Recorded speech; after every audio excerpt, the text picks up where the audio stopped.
అన్నారట. గుండి దుంపదకు మాకు కూడా దా అన్నారు. వాళ్ళు బ్రెయిన్ స్టార్మింగ్ చేసుకున్నారు. వాళ్ళందరికీ తెలిసింది ఏంటంటే బ్రెయిన్ స్టార్మింగ్లో రాక్షసులం కదా, దానవ ప్రవృత్తి ఉన్న వాళ్ళము, దయతో ఉండమని చెప్పాడు దేవుడు అని అర్థమైంది. దయ.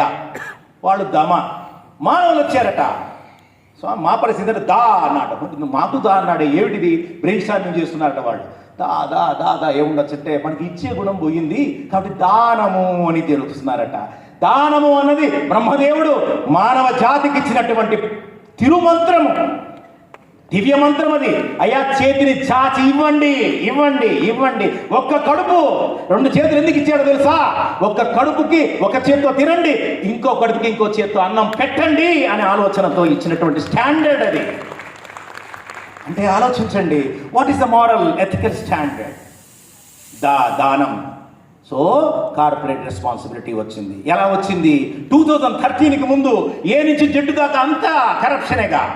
పేపర్లు చూస్తున్నా కదా, ఏ అంటే ఆకాశం, బి అంటే భూమి, అన్ని దగ్గరలో స్కాములు జరిగాయి. ఆ గవర్నమెంట్ వాళ్ళకి బాగా ఇబ్బంది పడ్డారు ఒకనొక సమయంలో. ఏమిటిది మరి? ఎట్లాగా మంచి పని మేము చేస్తామంటే అంత కరప్షన్ అయిపోయింది. ఎట్లాగా? How can we empower the country without our intervention?